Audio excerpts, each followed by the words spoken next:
live stream number 51. I do apologise in advance, it's a little bit earlier than I anticipated. The other thing is I can't seem to change the fact that it's supposed to say something like 8th of November, 6/26 or something on there.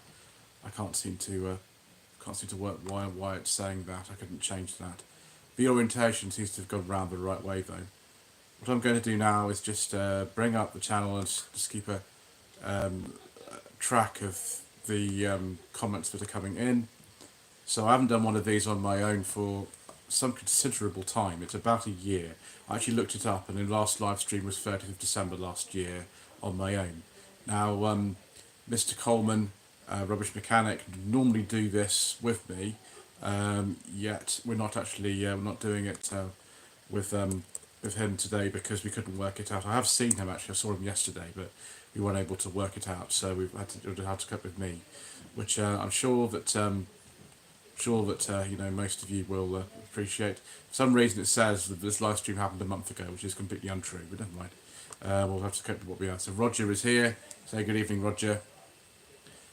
Yeah, Roger sometimes comes with me and does sort of things. He went to the NEC and he stayed in the Allegro for a little bit with Alex, one of his assets. He likes being with her for some reason. I don't know why. I have to ask him.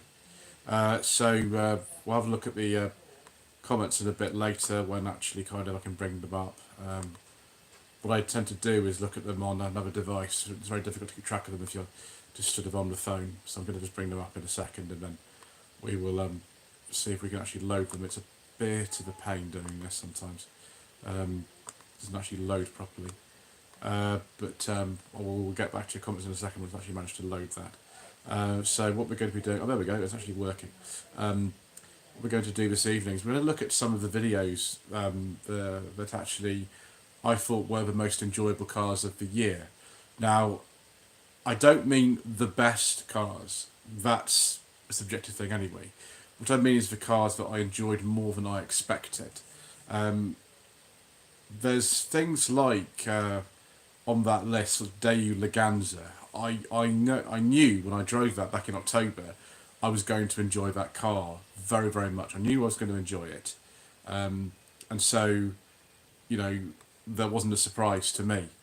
Whereas some of the others on this list, I didn't have massive expectations about them particularly, and I actually ended up enjoying them a lot more. So you won't see a lot of maybe the most popular ones. I've just been through the entire list actually for the year. It's a very, very long list. I think it's it's almost like 100, 200 cars.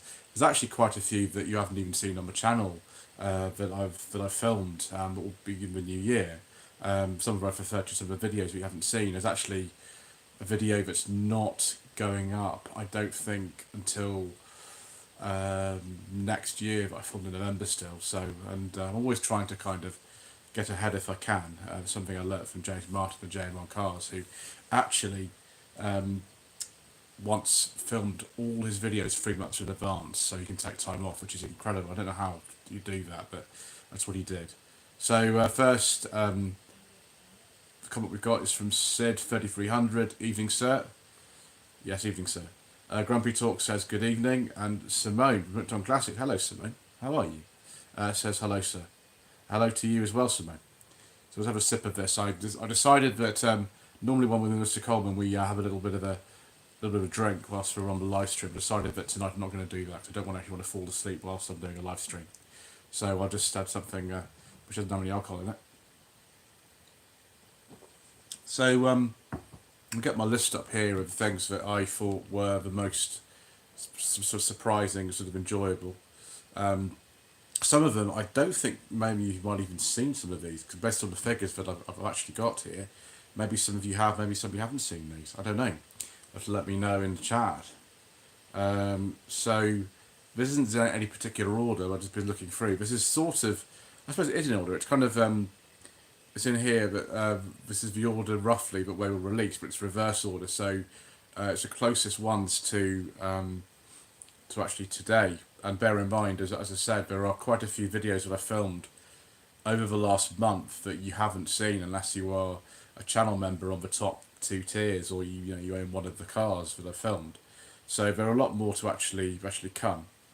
The first one I'll mention is the 1973 Triumph Toledo.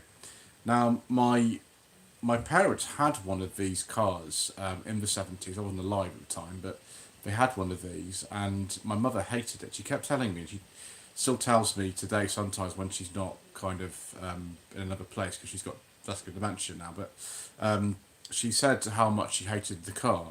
Now, in 2005, which is a long time ago now actually, I bought a 1980 Triumph Dolomite 300 SE because I've been watching the professionals a lot at the time. I was very much hooked on that when I was at university. This was a little while after I left, and I fancied like a car like the one that Lewis Collins had. He had a '77 Dolomite Sprint in the professionals. BL actually supplied that to the production for the first series, and the 300 SE that I had actually had some Sprint details on it. It had the quad headlamps and it had the air dam and the alloy wheels, which were Sprint specific things. But this was the 1.5 litre standard SC engine. Um, so yeah, but it was a lot slower than the Sprint, but it was okay. I mean, I was very young at the time, and the car cost only £750. I got it transported down to me, which cost a lot of money. There were some things wrong with it, but I sort of got to live sort of vicariously through that car, sort of what my parents had experienced in the 70s. My father's been gone now 34 years this month, so I don't know what he thought of it really, but I came to sell that car quite soon after I bought it. My mother wasn't very keen on having it. I was still living with her at the time, and she wasn't very keen on having it, so I got something else a bit more sensible. Um, but when I drove this Toledo, now I'd heard about it. It's actually a car that was at Festival Beyond Exceptional. It was in the concourse section, and justly so. It's a very, very nice car. The problem is that my friend Craig, who owns it, he drove it down there, and the car broke down on the way there, and it limped into the concourse section, and he was quite upset about this. Obviously, the clutch went. So there is actually footage of it there. I think I got it on video in the concourse section of Festival Beyond Exceptional. But it's taken a while to film it. He lives up in the northeast, so going up there, I had to sort of accumulate quite a number of cars to film at the same time because it's quite costly getting up there from here. I live very near to Southampton Airport, but you can actually walk there from here. That's the quickest way to get there. I didn't actually drive all the way up because it takes hours and hours to do that. So when I went out up there, it was one of the days I started off filming other stuff. And I got there, and he kept saying how the car was a bit tricky to drive, and I should watch myself. But I got in it, and actually I found it quite easy for a car from 1973. The car was 51 years old, and it was pretty pleasant actually. It was pretty good. It really wasn't that difficult. Compared to the other stuff I've driven, the Citroen DS was an absolute, utter nightmare to drive. That was really, really difficult. Really difficult to drive car. The MGB GT V8 conversion was very difficult to drive. Peugeot 504, actually, we had to film that car twice because it just wasn't running right, and that wasn't not so good. So there's quite a few cars that are tricky to drive from 60s and 70s, and that just wasn't. It was quite easy. All synchro mesh gearbox, brake servo, I think, on that one as well. It was pretty easy. Our engine was in fantastic condition. It ran really well. And I was like, should I get another one of these? So that was a sort of favourite one. We've got quite a few people in the chat now. So Simone hooked on classics, so sorry for the flu. I'm so sorry, Simone. That's not fun, is it? I'm so sorry to hear you're not very well. Thank you for joining us nevertheless tonight. That guy in the Firebird says, hello, thank you for all your hard work this year to put out consistent content. Yeah, it is hard work maintaining this sort of schedule. It always has been. I noticed one day when I didn't put out a video on that day because I actually put up two the previous day, and the numbers just dropped straight off. Like I have to keep going if I want to maintain it, and so that's what I have to do. This is Adrian Barry, isn't it? He enjoyed the Vauxhall Chevette. Done two Chevettes actually. Did one in 2022 and one in 2023. The standard Chevettes are not that nice to drive. The HSR was something else. Enjoyed the Crown Victoria, yeah. I don't know why. This happens a lot, actually. Every single year I do a Christmas special, and the numbers are always terrible on it. Absolutely every year, numbers are terrible. And it's a bit of the sad thing, because with the Four Crown Victoria, that took us literally months and months and months of planning to do that. Months and months. I had to get insurance was a very difficult sort for it, so we had to get that sorted. I got Mr. Richardson to come and do it as well, so obviously I had to give him something to film it.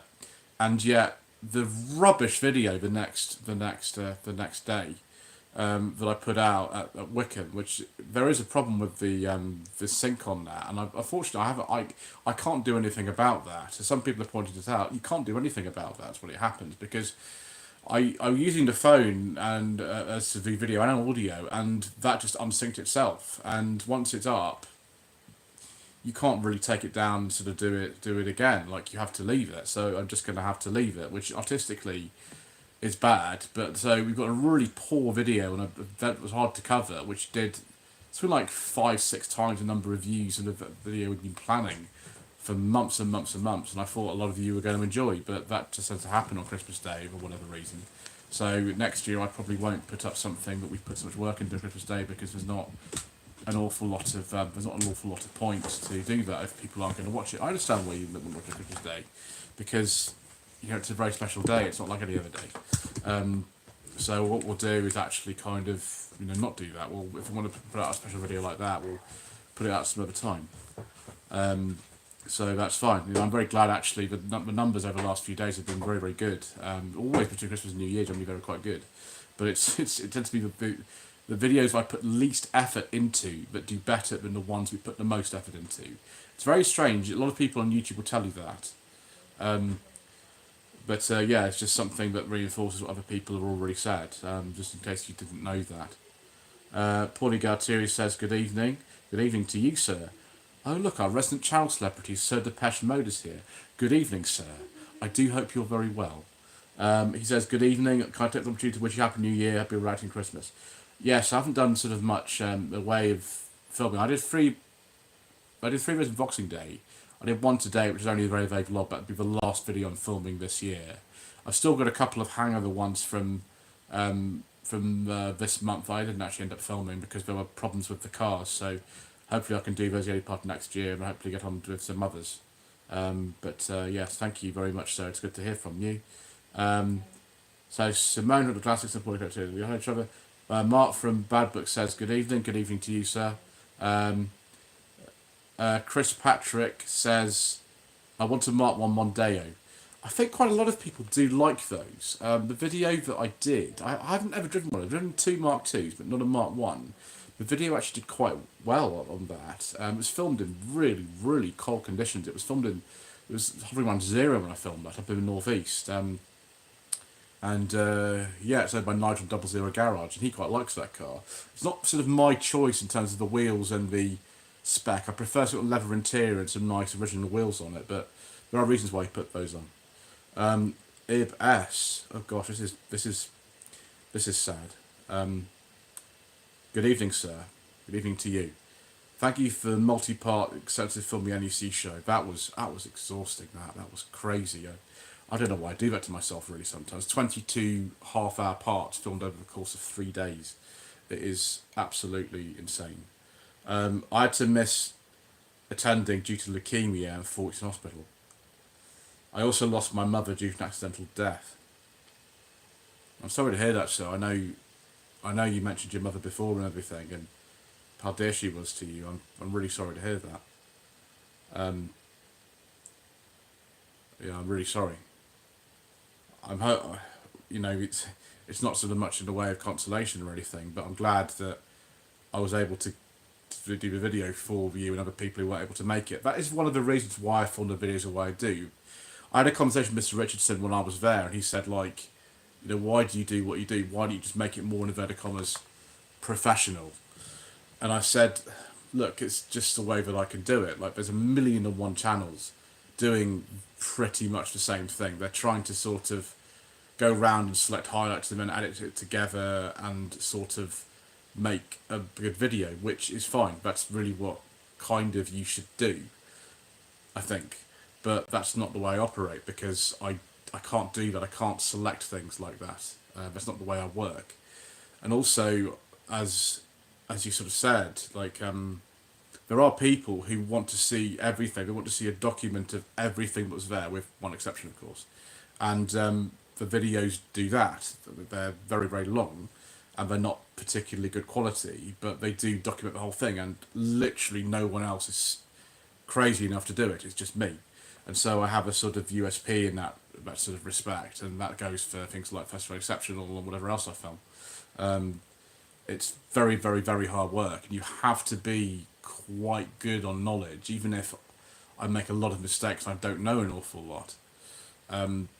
But I try my best, and people like it. That's why I do it. And actually, the work is very exhausting. It's very hard work, but actually, kind of that tends to be my best month of the year anyway. So I think it's worth it than that. But I need to sort of get myself in a sort of slightly calmer place. I was a bit sort of I was a bit kind of a bit stressed during the time I was doing them, so the videos weren't actually that good. They're worse than usual. But yeah, that is that's sad. So Simone sort of saying sorry to Ibs, who's lost his mother and who had leukemia. Yeah, sorry to hear about that. But I say it's been a good year for videos. You've worked very hard. It's always appreciated. The thing is that it's so strange seeing the sort of figures you get. Like the Wickham video is not very good, particularly for the reasons I've mentioned. It was a very difficult event to film, and about 10 minutes in, the audio just unsyncs, and it's not. But I'm said using two separate sources, it just did it itself. But that video's had like over 3,000 views, whereas the one tonight by the Audi Cabrio, that's not really taken off. And Sunday evening, generally, you probably wonder why some channels will upload their one video a week on a Sunday. It's because for some reason, and nobody knows quite why. I'm not quite sure why this is, but Sunday is the best day for YouTube. It just is. I don't know why. It just is. So people who upload once a week, they often upload just on a Sunday. Not everybody does that, but a lot of people do. Yeah, we did the poll, didn't we, earlier today, had about 40 votes, and wanted to see an episode of that, so that's what it is. That was an interesting car, that Audi Caprio, actually. It's very interesting. We had to make some last minute changes to that because we couldn't get the roof back up because there was actually a problem with the car, and that it's a manual operated roof, and sometimes the mechanism is vacuum operated to pop the roof back up, and sometimes it breaks, and there's an emergency release that the owner didn't actually tell us about before we went out. He didn't tell us there was an emergency release to put it up, so we didn't know about that. And so I had to drive with the roof down, which is not ideal, but actually the sound was all right in that, which is kind of a miracle, really. So that often you get one chance to film your car. You have like an hour to do it, and you get one chance, and that was a chance I had, and I just have to make the most of it. Sometimes that's what you got to do.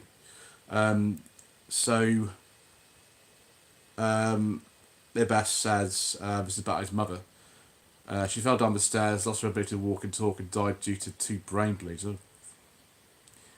That's really sad. That's really sad. Yeah. I'm very, very blessed that my mother's still alive. I mean, she's got vascular dementia and she's not really her best anymore. But I just feel very blessed, actually. My mother's still there, and I know a lot of you have lost parents already, and it's not easy. I'm so sorry if I get this wrong. Yekaterinad Ifin. I'm sorry if I said that wrong. So I saw a Syrenka pickup in Radomsko. Is it one of one? I don't know. I'm not really very familiar with those cars. I know what you mean. I've seen one before, actually, the old Polish ones. I don't know. I think there was a pickup version of that. Someone who's into Polish cars a bit more than me will be able to tell you. I'm not sure. Paulie Gato says, was the Mondeo Mark 1 Gear X available with beige leather interior? I do believe that, yes, it was available with beige leather interior. I do believe so. The Gear X was definitely available with leather interior. I think you get a beige one. Somebody who's more into the 90s Fords will tell me. Greg Fazy says, thank you for the Boxing Day material. Highly enjoyable, unexpected bonus. Yeah, I would have already gone to the Loxheath events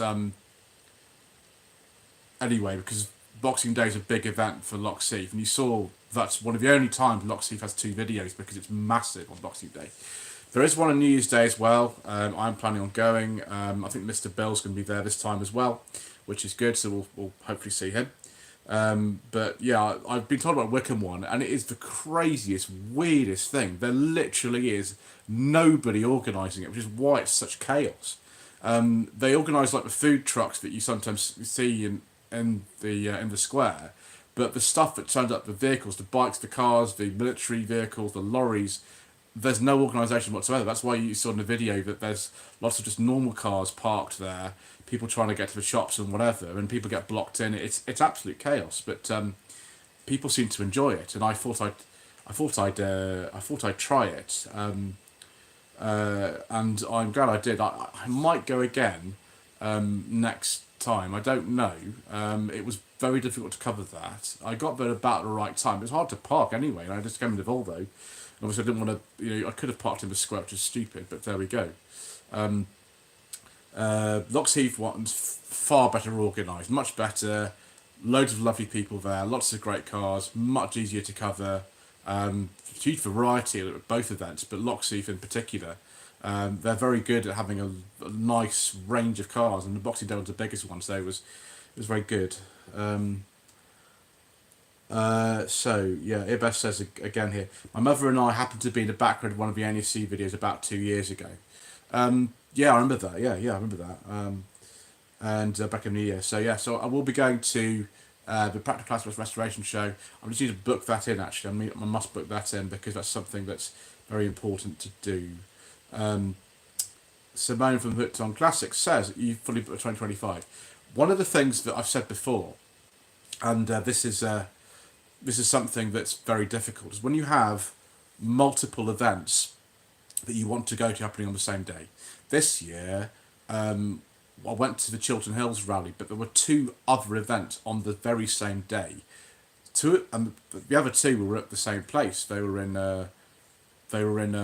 Basingstoke, and I decided to go to the Chiltern Hills rally, even though it was a lot further away, because I knew more people who would be there. And actually, it turned out to be a really, really good event. I recommend the Chiltern Hills rally that happens in May. It was really superb. One of my friends actually was on the organisation team for it, and I've driven some of his cars. So, yeah. There we go. So I don't know about this time. I'm not really sure. It's hard to decide. And actually, the biggest clash I've seen so far for 2025 is potentially Festively Unexceptional and the Bromley pageant are actually on the same day. They're in July. And obviously, Festival Exceptional I've gone every year since 2021. Bromley pageant, actually I have a relationship with the organisers, and they invited me to go back the very first year it happened after 2019. So I don't know whether I'll be going to one or the other. My preference perhaps is to go to Festival Exceptional, but it's so much further away with the Bromley pageant, which has been moved out of Bromley now to Ardingly in Sussex, and that's not that far from here. It's about an hour and a half perhaps. Festival Exceptional, like so many people, particularly pretty much wherever you are in the country, Festival Exceptional is a really long way away. So at least it's consistent for most people. It's a really long way, but I just know kind of how to cover that a bit better.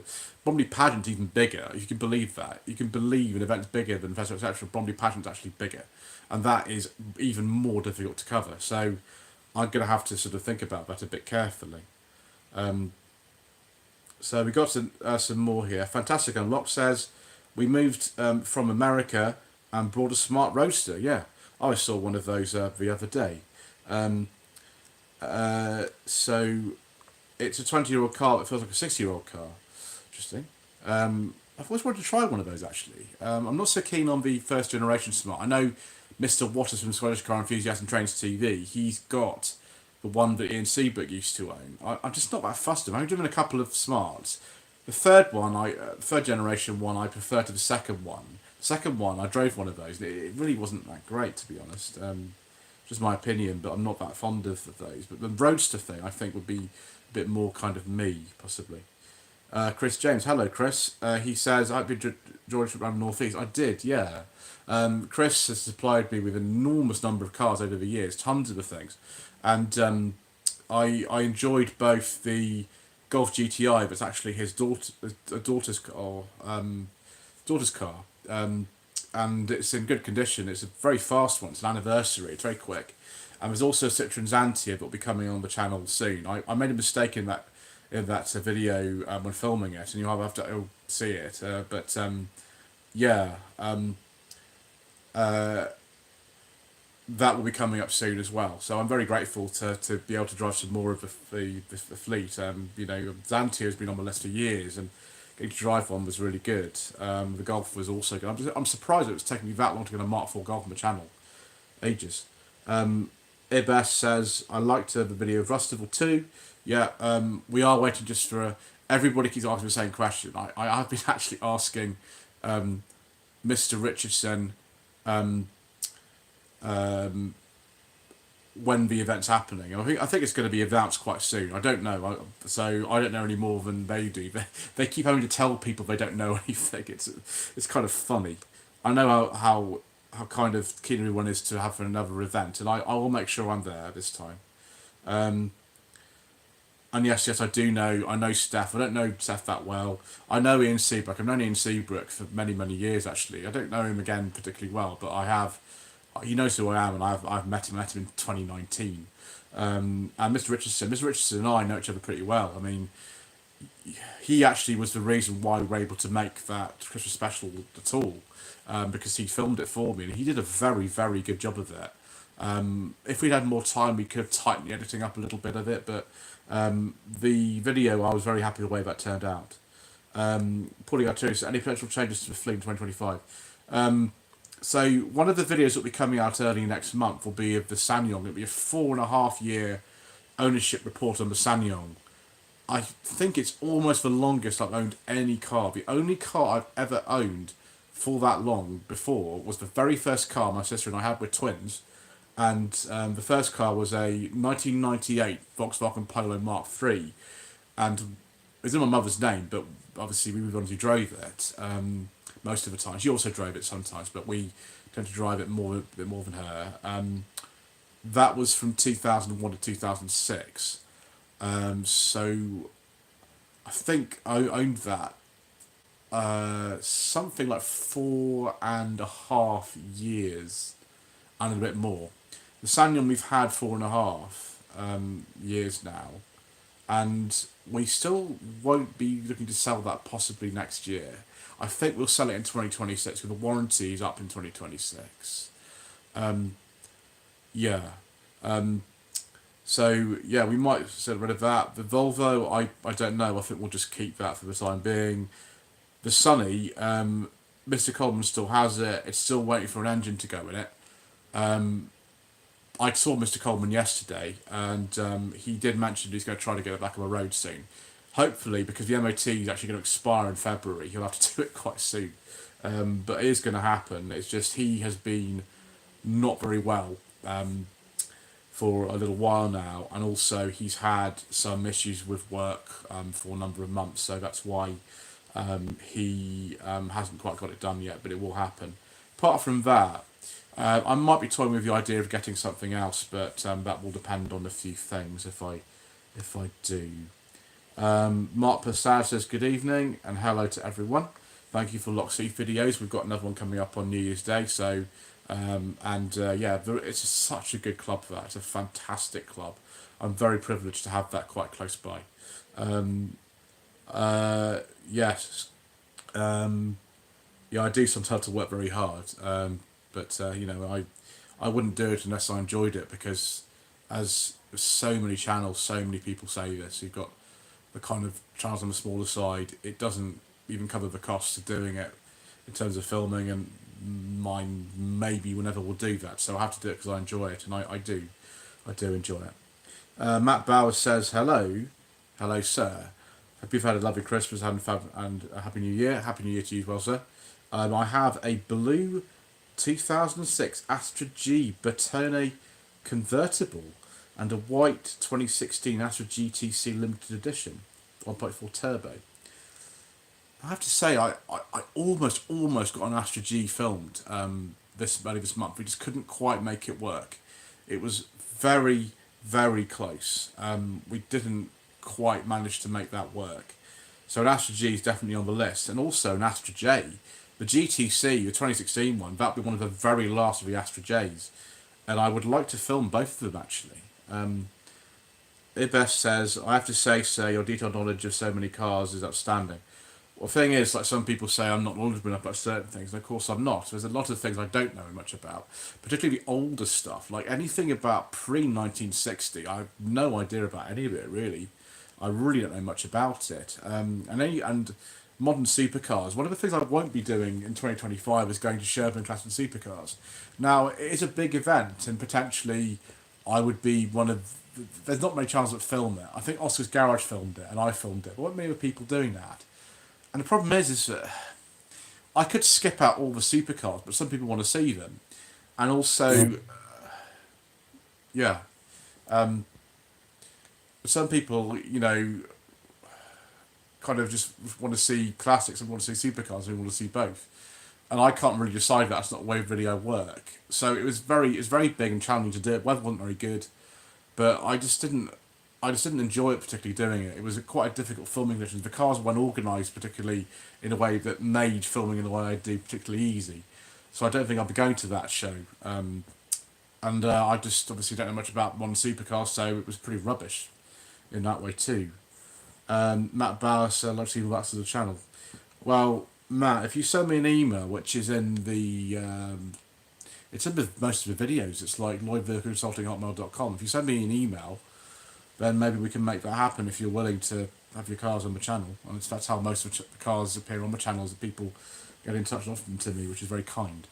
That guy in a Firebird says, I was at Wickham too.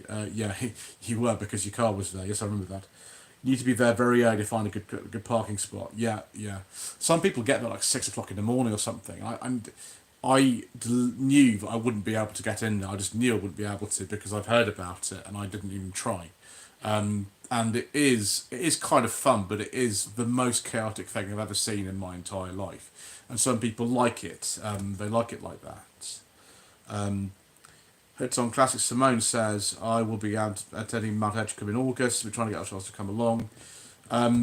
August for me is a little bit tricky because there's quite a few events, and also when I went last time, I filmed the Cranley show, and my lady wife, I think she found me doing that just a little bit too much in terms of I was filming so many weekends during the summer that she kind of felt that was a bit too much, and so I have to kind of scale down certain things. And obviously, if I don't do Sherburn, that'll be one I don't do, so that'll be better. But I do probably need to maybe drop one of them in August as well, I think. So I don't know if that will be possible for me to do something like that, unfortunately. Ibes says, I hope to make an NEC restoration show, yeah, and a main show November all 3 days. Yeah, that's my intention in 2025 as well. Chris James said, how many cars have we reviewed? Yeah, P10 Primera, yeah. Nissan Laurel, yeah. Toyota Corolla, yeah, that's been quite successful at Toyota Corolla. 3 standards, yeah. Two that went on the road and one wasn't on the road, yeah, that's right. Tipo, yeah, that didn't have an MOT at the time, unfortunately. Rover 618, yeah. Xantia, yeah. Golf GTI, yeah. Mondeo Mark II, that's right, yeah, that's it. Any more? Yeah, there are some more actually. Simone puts on Classic says, Reverend Parry Hughes, Boaty, he's very kind. Yes, he's very kind. He's actually one of the channel members as well. I don't get to see him an awful lot. He does a lot of live streams and he enjoys them, but yeah, he's a nice chap, and I think he's looking after the old 45 V6 as well.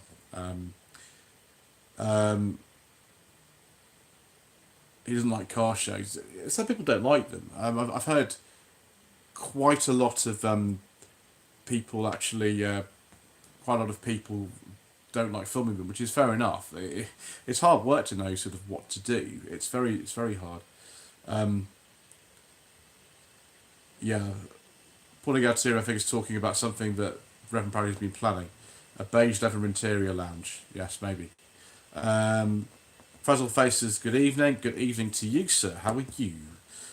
Chris James has also identified a couple of cars that I filmed of his. It was one of the Tomcats I filmed of him, two Tomcats. The second one was his one. It was a 1.6. Actually, that was a pretty good car. And a 206 GSI, which is not in my ownership anymore. It passed through several hands actually. I don't know how many people own that car. It's quite a lot of people have owned that now. This is a really good question. What are on your bucket list of cars to review? What's top of the list? Oh, there's so many. Like I've got really close in the past to filming certain cars, and then I'm not able to do them, which is it can be a bit frustrating actually. Sometimes I'm going to do something, and then the opportunity kind of goes.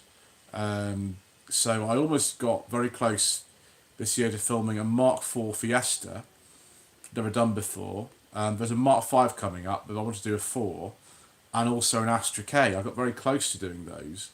And then I got close to quite a few cars actually. I got offered an Aston Martin. I got offered I can't remember what the kit car's name is. I can't remember what it is now. And I wasn't able to do them because I just couldn't find insurance for them. I don't know if that'll ever happen actually because I haven't got no insurance. I have been offered a Model T to do, but I just don't want to do it because I'll probably die. So won't be doing that. And there's also a Panhard around as well. That one I might do. Apparently it's very difficult to drive that car, so maybe that's not going to happen. I don't know.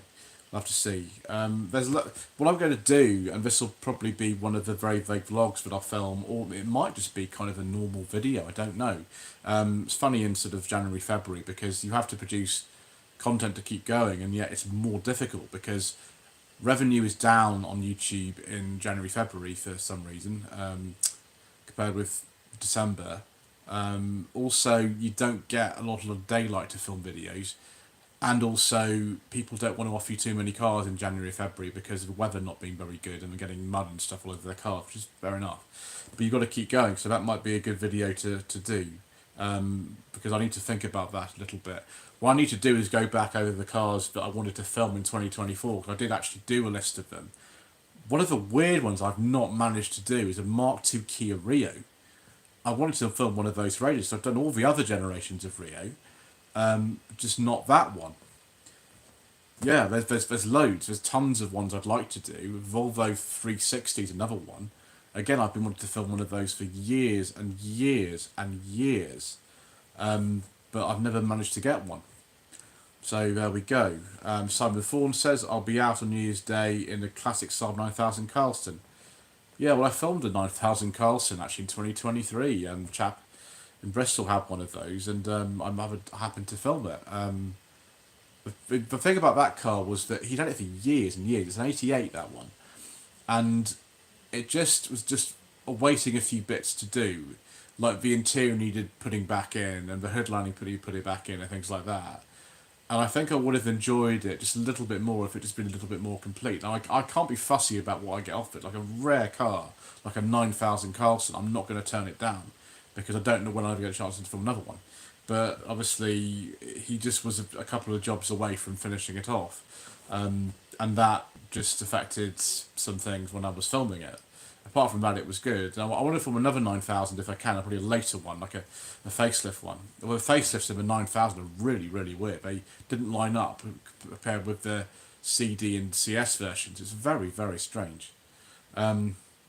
So, yeah. I'd like to film another 9000, possibly a later one. And then Greg Fraser says, what's one of the top 3 drives ever? The thing is that they're actually maybe not what you'd sort of expect. There was I've driven some extremely powerful cars, very fast cars in my time, and I got to in 2022 go to the Millbrook High Speed Bowl in one of them, and they were sort of thrilling for a time, but I don't know if I'd ever want to sort of keep owning them. But one of them was the 1973 Jaguar E-Type Series 3, which I filmed earlier this year. And I've driven an E-Type before, back in the distant past, which is, I think, January 2020, before everything happened.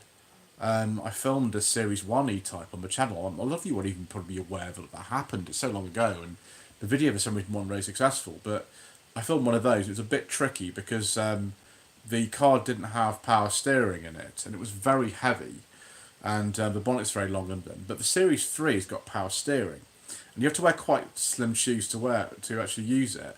But like the Series 1, this car had a 5-speed all-synchro manual gearbox in it. And actually I got on a little bit better with that one. That wasn't too difficult to drive. And Mr. Bill and I were going around in there, and I just thought, this is a lovely car. It's fantastic. The biggest problem with the V12 E-types is the fuel consumption, which is horrendous.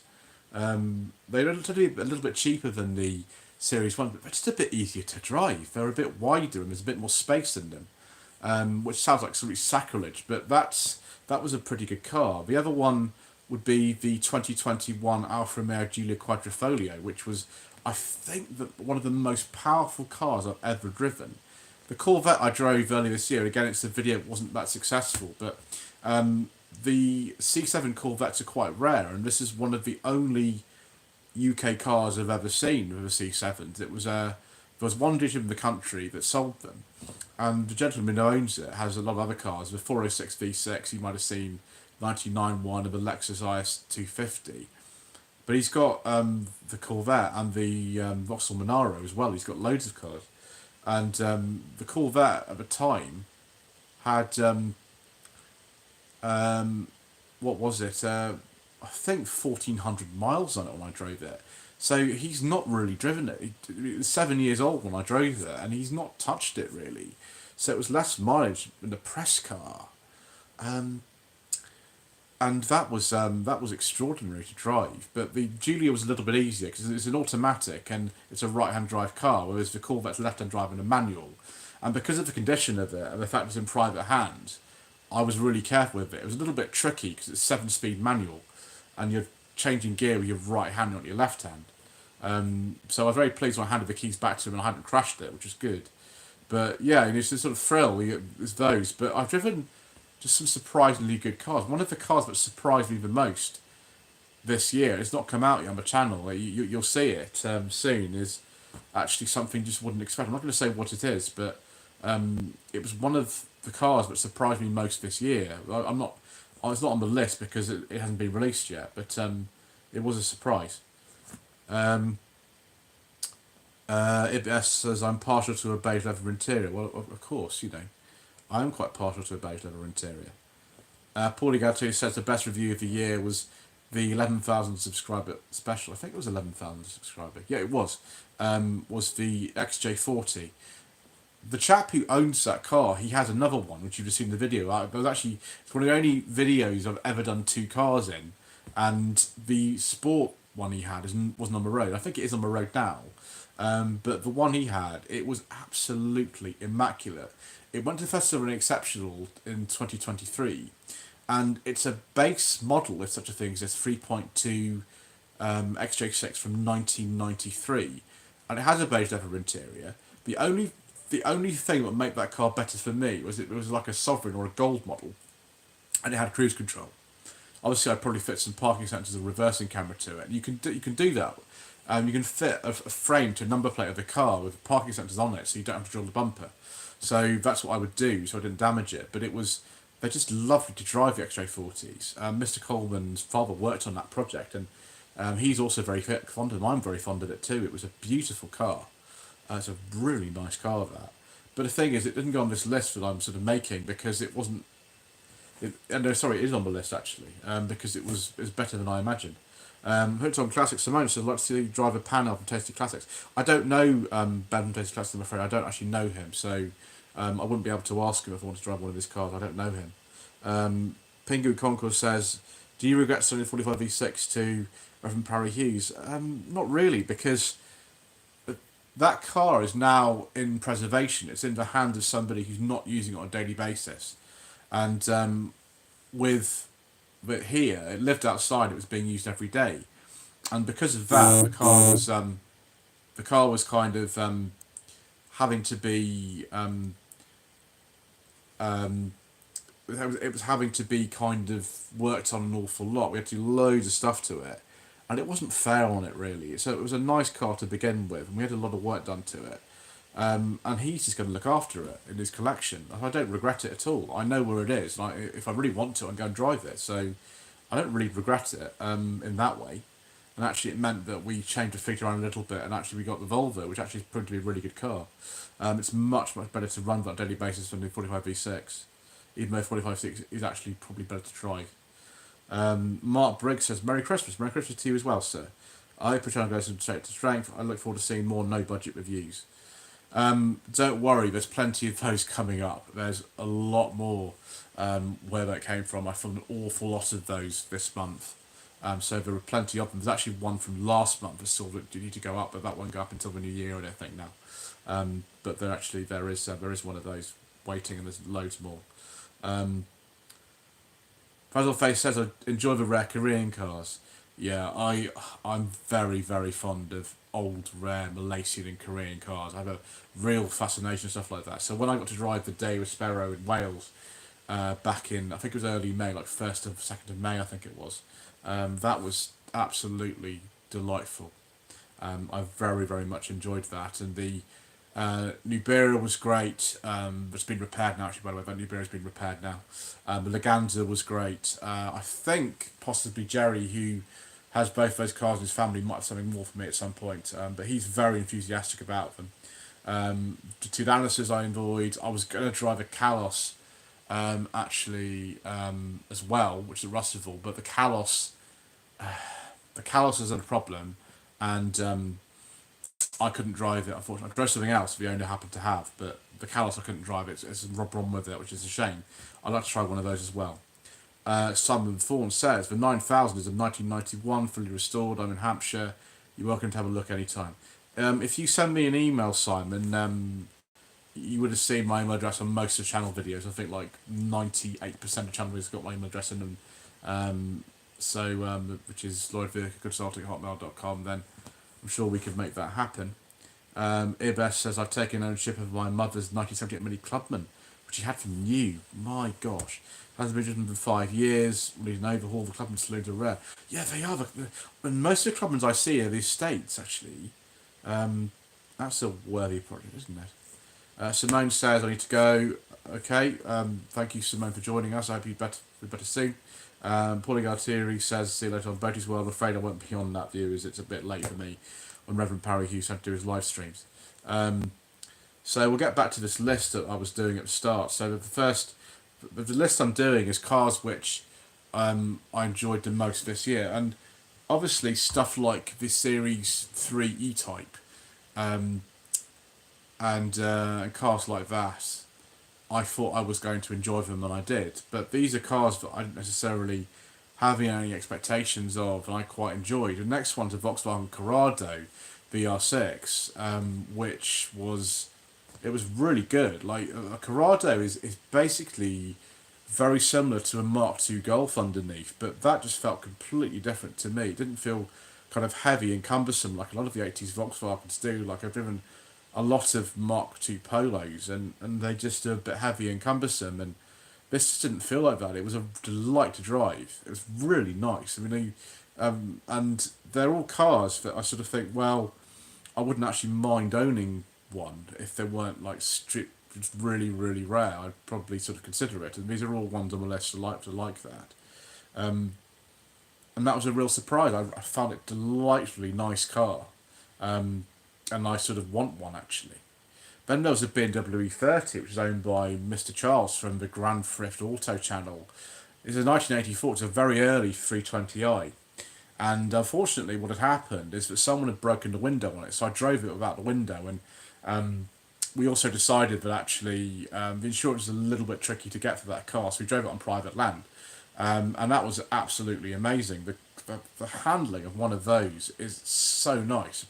It's a manual with a 6-cylinder engine, and the 80s BMWs that are manual with a 6-cylinder engine are really nice cars, and it's really, really wonderful. I can see why people absolutely adore those. I really, really get that, and that is just super. Next one was Nissan Cherry Europe. Now, I didn't drive the best version of Cherry Europe. The best version of Cherry Europe was a 1.5, and there are really only 2 people I think I know who've driven a a Cherry Europe apart from me on YouTube, and one's Ian Seabrook from Pub Nut, and the other one's Mr. Richard and the Furious Driving. They've driven the Cherry Up GTI that one festival on Exceptional many, many years ago. And the one I drove is really the only other one that's around, and the owner of it is so kind to me and let me have a go in it, and it was such a rare car. And it wasn't a disappointment to me. People kept telling me who've never driven one that they were terrible cars. And yeah, it wasn't particularly fast. It was a little bit heavy because the engine's quite it's a little bit underpowered in that car. It's from an Alpha, so it's a 1.2 Alpha Boxer engine in it. But I still really enjoyed it. The car was actually quite sweet in terms of the handling, which is no surprise really. And because I'm a member of the Datsun Owners Club UK Facebook group, which caters also for pre-95 Nissans, I was fascinated by the car. And, you know, I told some of my friends after I'd driven it, who I was at school with many, many years ago, but I'd driven it, and they would just looked at me and said, you have access to all these cars you've driven, you know, really powerful things like Corvettes and E-Types and the Alfa Romeo Quadrifoglio and stuff like that. You've driven all that kind of stuff, and yet you were more excited about that than any of them. And I said, yeah, well, I was. The Alpha 90 I drove in 2020 was also like that, also from about the same time. Another weird Alpha, and actually, I probably will never get a chance to drive another one of those. But it was amazing. The next one, the surprise, was the 1988 Ford Escort Mark IV. It was only a 1.3L. And in 2020, Mr. Richardson and I drove a Mark III 1.3L with the CVH engine, and that was not a great car. Like that, some of the Escorts of that generation, you know, 1.6 gear, XR3, XR3i, they're exciting, but this just wasn't. It rolled around like crazy. It wasn't very powerful. It only had a 4-speed gearbox. You didn't even get rear seatbelts in it. That was a bit disappointing. This 88 car with the old Valencia engine in it, that actually was a surprise. It was actually quite a sweet car to drive. It might have been the fact that car has 11,000 miles on it and it's in preservation at Great British Car Journey. But that was quite a sweet car. It didn't feel too heavy to drive. The gearbox was typical Ford. It was nice. And actually that was a real surprise. Obviously I drove in Montego there and Granada and things like that. And I thought I'd enjoy them, and I did. But the Mark IV Escort was a real surprise actually. That was a nice car. The next one is something that, like, I don't think a lot of you are going to be particularly enthused about this, but when I was at Langley Prestige in near Colchester back in February, I had a load of cars lined up to drive. You know, Simon, when I go and see him, is always really good to me. He lets me drive a lot of his cars. They're always really well prepared actually up there. And he had a 2014 Suzuki SX4 S-Cross, and actually that's one of the best cars of its type. They are really, really good cars. And I had the privilege, as some of you know, later on that year in May, actually matching that car with a client who then bought it. And they're very happy with it. And it's not the sharpest handling car. The Vitaras, which are based on the same platform, they're a bit sharper handling. But the S64 S-Cross just had this really good sort of balance of being an all-round car. They're very, very reliable, and they're one of the best of their type. Not very exciting, but most people I sort of work with want a car don't need something exciting or old or rare. They don't need anything like that. And so I think about it in terms of what I'm doing in my job, and it was really good. Right, let's have a look at some more of his comments. Ib S, he says, I heard there's a proposal of classic cars who are currently exempt from MOTs to be tested. What's your opinion on that? That is something that I'll be probably doing a very vague vlog on, probably next year, I think, because I have heard about this. I don't know really. Someone like who used to be MOT test, Mr. Coleman, was one until 2020, I think. Obviously his uncle does my MOTs to me now. He's probably got some opinions about that, so we might have a word with him about that actually before I make a video.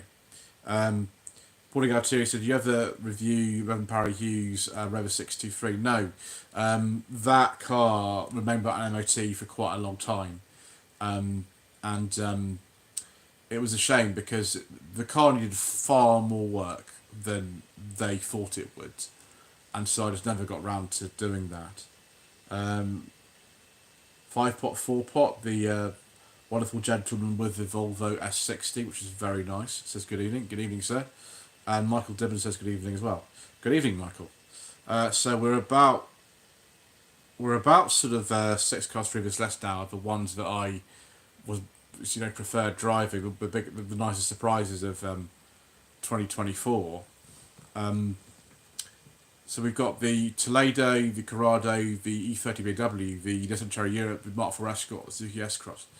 Um, so these aren't cars that actually are the best cars. They're just cars that I found surprisingly interesting to me. The ones that sort of stood out in that way. That sometimes I go and drive a car and it's disappointing. I could do a list of my disappointing cars actually as well, easily. This is a list of the cars that were pleasant surprises when I got there. The next one's a Van den Pla 1500. Now I filmed that in a bit of a rush. I had to do it very quickly. There was also a Morris Traveller that the owner had. He was very, very kind to do both. We did it on a sort of slightly wet and windy day in early March near Birmingham, and it wasn't the best conditions, but the Van den Pla 1500 was amazing. I loved it. I've driven 2 Allegros before, and that's not an Allegro, but it's obviously based on the Allegro, isn't it?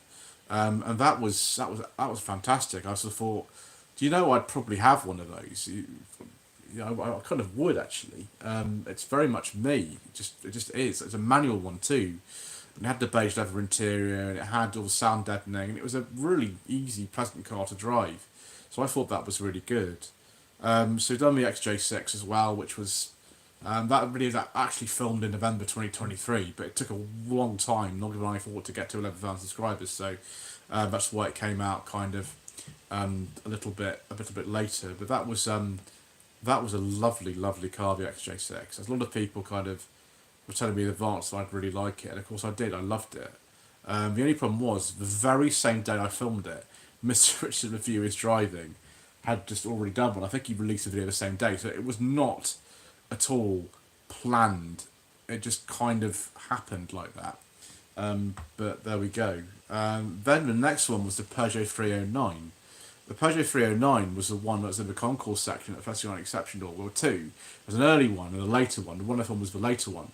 Despite the fact it was a base model with the old Simca Poissy engine in it, I really enjoyed that car. I was sort of like, well, you know what, I'm not necessarily the spec and everything, but a 309, I'd have a 309. It had to be a higher spec one with maybe a more powerful engine. But yeah, absolutely fantastic cars. Very, very, very overlooked cars. I personally prefer those to a 205. Yeah, the last one on the list is the Honda Accord, the 2005 Honda Accord. I did a no budget reviews the same day that I drove the Corvette. That is a lovely, lovely car. It's such a nice car. The next generation on from that as well are absolutely fabulous cars. They are wonderful. Really, people should drive one of those over a 3 Series or a C-Class. That's what they should do, but they don't. They just go and buy one of those. That's why Honda doesn't sell the Accord over here anymore, because people just didn't buy them. And it's a shame because they're fantastic. They're one of the best cars of the type. Really, really good cars.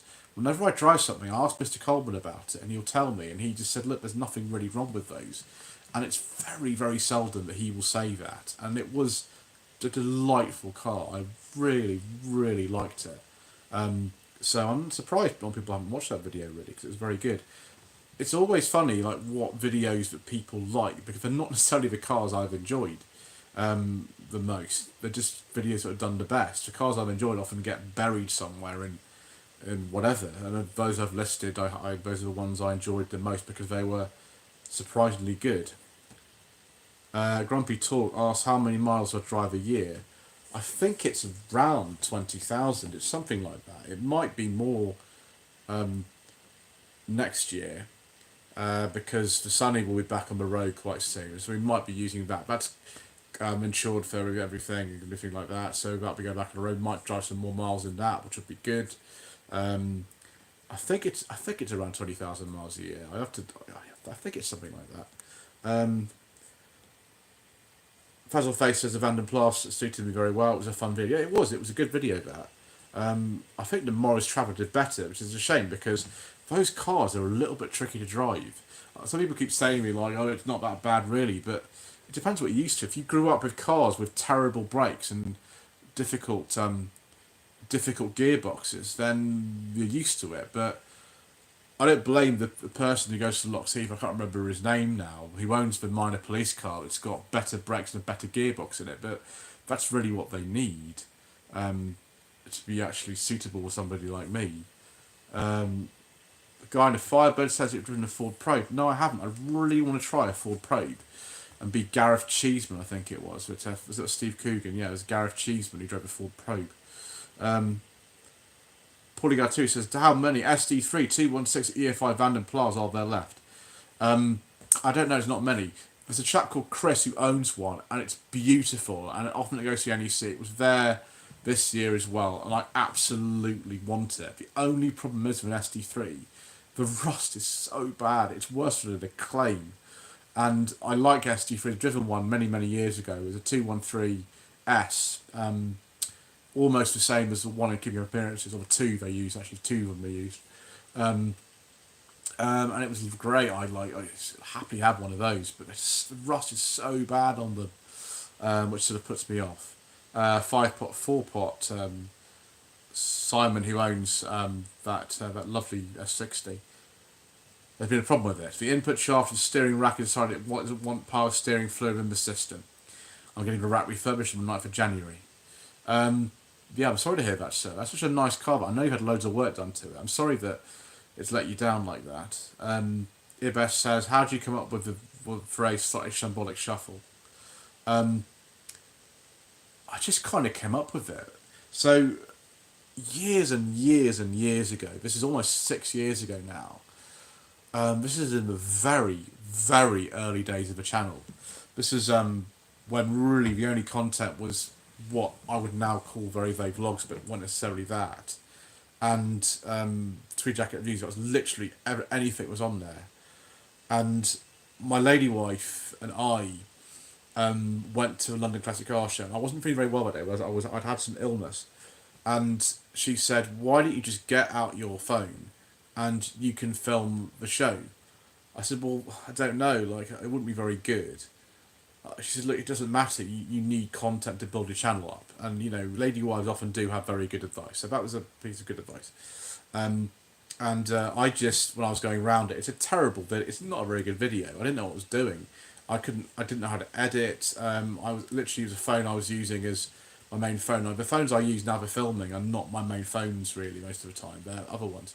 But it was just my main one, and so I had a limited amount of battery on it as well and space.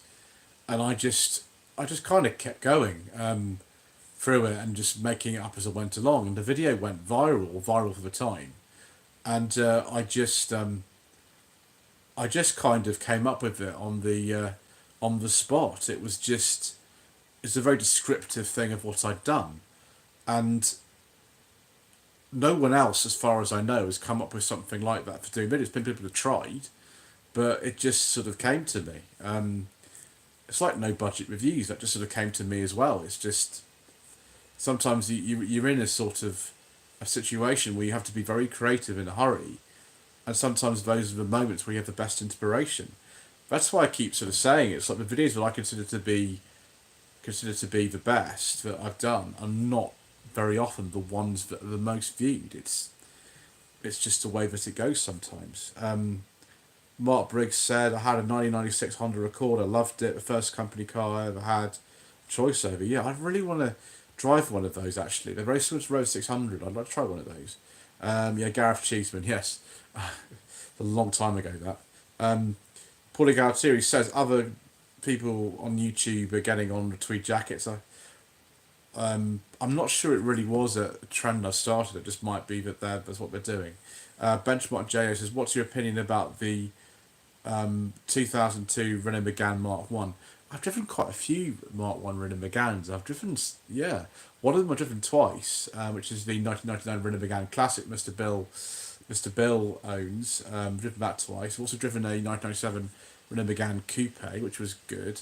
And then it's either a 96 or 97 Renault Megane 1.4i in Paris, bottom of the range. When I drove that many years ago. And they're not bad actually. They have a couple of issues, but they're not too bad. Really, they're better than you'd think they were. The first generation Megans. Fuzzle Face says, and this will be the last thing we do because we've run over time this evening. He said the NEC Shambolic Shuffle is unique. Yes, it is because no one else is completely stupid enough to try to do that themselves, which I am. You get to see everything if you have enough patience. Yes, you do. You've got to have enough patience for that. Anyway, that's it. Happy New Year to you all. There is the Audi video that I've put up. Obviously, more videos tomorrow, just every day. New Year's Day Shambolic Shuffle. No budget reviews. Sensible second-hand reviews, sensible second-hand classics. All that kind of thing. Very vague vlogs. Top 10 best-selling cars of 2024 and all that sort of stuff. Someone's asked me to do a video on comparing the top 10 best-selling cars from 2018 and 2024, which I can actually do. And that would be fascinating. That'll take a lot of work, but I will do that. Anyway, thank you very much indeed once again for watching. Please don't forget to subscribe to the channel if you haven't already done so. Like this video and comment below, and we shall see you again soon for Livestream, hopefully with Mr. Coleman in 2025.